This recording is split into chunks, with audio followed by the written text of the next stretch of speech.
Hey guys, my name's Kim Eagle. I'm a licensed marriage family therapist.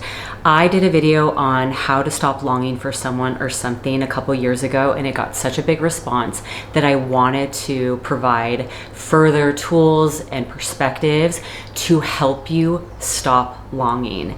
In a nutshell, what longing is, it actually can be quite an addictive and obsessive desire that your mind cannot detach from, of longing for something that either happened, that is done, and the expiration date is over, and it's more about accepting and working through and moving on from it.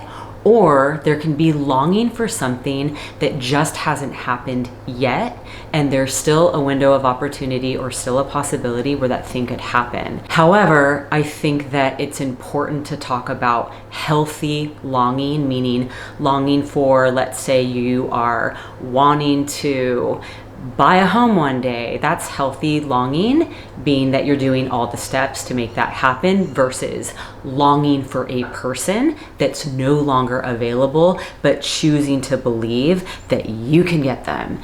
That's an example of longing that could be working against you. What I want to speak to first is taking some steps so you could work through and find a more neutral place to be living your life at now. In all reality, what longing is, it's almost an inability to live currently, because you're either really focusing on what once was, or you're so wanting to get somewhere in the future where you're not yet that you can't be present. So the first step is just really clearing the energy and figuring out how to be more intentional about living from a neutral space. So it could be ridding your mental environment or even your physical environment of getting rid of things that are not healthy for you and reminders that are pulling you either into the past, like reminders of an old relationship and still having that person's things, or having pictures, or having things in your world that are still attaching yourself to that past. Or it could just be clearing the space of trying to center and living your life now. Another thing that's really important to do is to find acceptance for what is. When I say that, what I mean is working through what you need to work through, working through the difficult emotions that you might need to work through in order to just have more peace around what's happening now. I know that's really hard, because usually when we're stuck in longing, we've created a habit of really living elsewhere. And when I say elsewhere, I mean living either in the past or living either in the future. So the key is to really get you centered back to what's happening now. How can you engage in your life currently? What can you do to be more engaged in your life currently? That is a great question for you to really, really think about. I also want you to give yourself time and space to work through and process any hard feelings that you may need to about that thing where the expiration date is done, the relationship that's really over, the opportunity that the window of opportunity has closed for. I think it's really important to sit in the hard feelings and process them, even though that's really difficult to do, in order to move on and find acceptance and have a more peaceful inner space to create a new life that's fulfilling now. Ultimately, too, the biggest thing I want to say to you is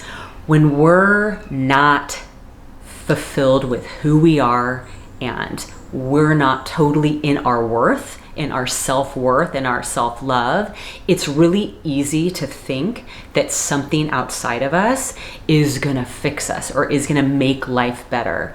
That's such a false truth. So the key to really combat longing is to believe that you're of high value. I really want you to think about that. And I want you to think about any resistance that you might be feeling as you're listening to this video, because I'm saying things that when you're really stuck in longing, what I'm saying should be making you feel some sort of discomfort, or you might just be feeling resistance to what I'm saying. That's okay. I'm here to do that for you. I'm here to do that to help you. Please hear me, that it's well intended. What I really want you to think about is, what do you need to do so you start feeling of high value, in your worth, starting to love yourself more, because when you start paying attention more to yourself, you start paying less attention to needing anything outside of you, people, places, or things, to fill you up and to make your life better.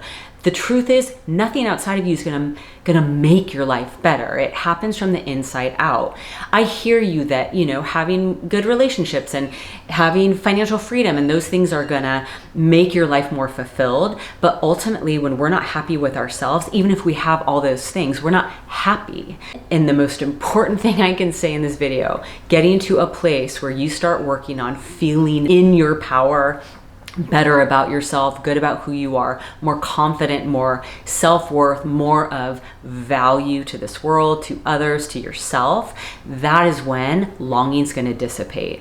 So I really want you to think about what you need to do to cultivate that sense of self. That is the $1 million question here.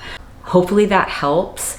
Again, there's another video that perhaps that's what I'm going to do next, of helping you get and tap into your high value. So be looking for that. And ultimately, longing is a really difficult feeling. It keeps us really in a dwelling state, really in an obsessive sometimes state of wishing and hoping and wanting.